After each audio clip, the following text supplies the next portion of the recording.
मसीह की यीशु में सभी का स्वागत करते हैं इस corrected church of the Nasreen में, और धन्यवाद करते हैं परमेश्वर ने आशीष के रूप में हमारे जीवन में 7वां महीना जोड़ा। Hallelujah hallelujah. आज कितने लोग खुश हैं और परमेश्वर के वचन को लेने के लिए पूरे हफ्ते भर पर चलने के लिए तैयार हैं। हालेलुया। क्या हम जोरदार तालियां बजा देंगे? परमेश्वर ने ये दिन दिया और आज हम वचनों से सीखने के लिए परमेश्वर क्या बातचीत करना चाहता है, थोड़ी देर मनन करेंगे। बड़ी शांति के साथ हम निकालेंगे दूसरा राजा उसका पहला अध्याय, और उसका हम 1 से 10 तक पढ़ देंगे। दूसरा राजा उसका पहला अध्याय 1 से 10 तक। कोई भी एक जन बुलंद आवाज में इस वचन को पढ़ देगा। 1 से 10 तक ना।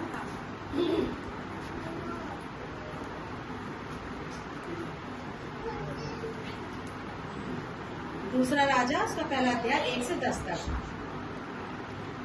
अहाब के मरने के बाद मोआब इज़राइल के विरुद्ध हो गया। अहज्या एक जालीदार खिड़की में से जो शोमरोन में उसकी अटारी में थी गिर पड़ा और बीमार हो गया। तब उसने दूतों को यह कहकर भेजा, तुम जाकर एक्रोन के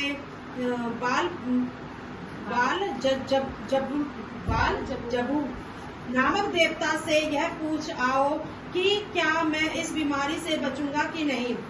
तब यहोवा के दूत ने तिशबी एलिया से कहा, उठकर शोमरोन के राजा के दूतों से मिलने को जा।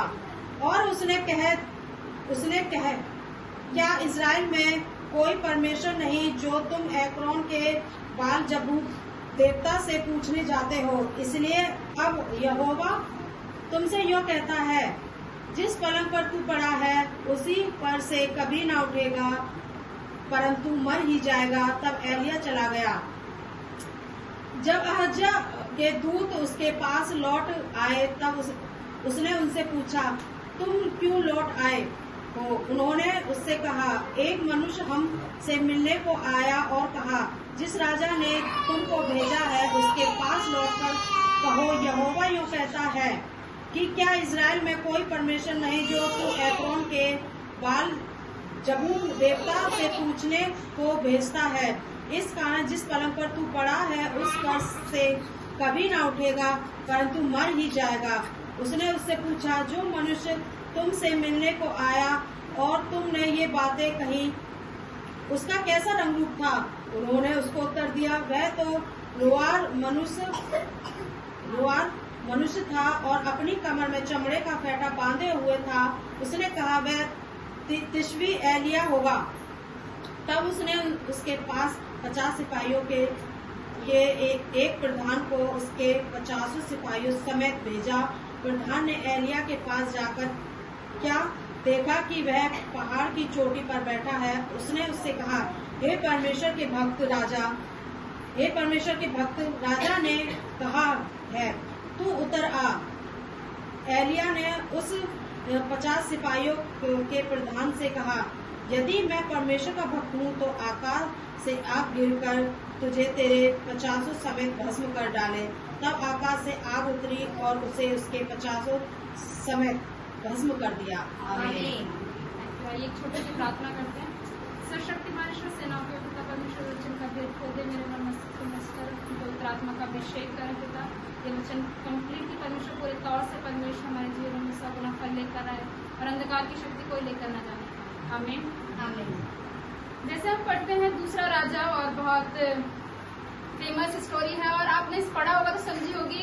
एक बहुत ज्यादा वंशावली चली आ रही है राजाओं की, और राजाओं का ये समय चल रहा है जहाँ पर अहाब राजा, हम अगर पहले राजा के लास्ट कुछ चैप्टर पढ़ेंगे तो अहाब राजा मर चुका है और उसकी मौत अच्छी नहीं थी, बहुत बुरी, क्योंकि वो एक ऐसा राजा था जो परमेश्वर के विरुद्ध में सारे काम करने वाला था। उसके बाद जैसे ही वो मरा तो इज़राइल में कौन राजा हुआ? अहज्या एक और राजा हुआ जो कहाँ था? इज़राइल का था।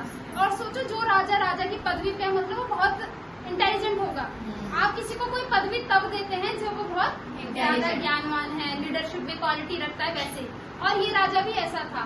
और आपको वो पदवी तभी दी जाएगी जब उस पदवी से कोई हटा है। आपको वो पहली पदवी, ये नहीं कि आप परसाए टपके और वो पदवी मिल गई, नहीं।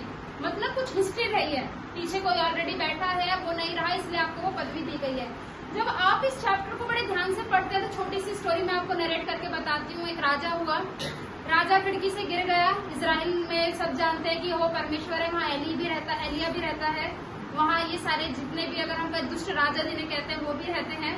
और ये समय है जहाँ पर वो गिरा और उसने गिरते ही क्या बोला कि तू जाकर किसके पास जाना है तुझे, ये जानते हुए कि परमेश्वर इजराइल में वास करता है, उसके भविष्यद्वक्ता इजराइल में रहते हैं, लेकिन उसने ये बात सब इग्नोर करते हुए किसके पास भेजा? बाल जबूब।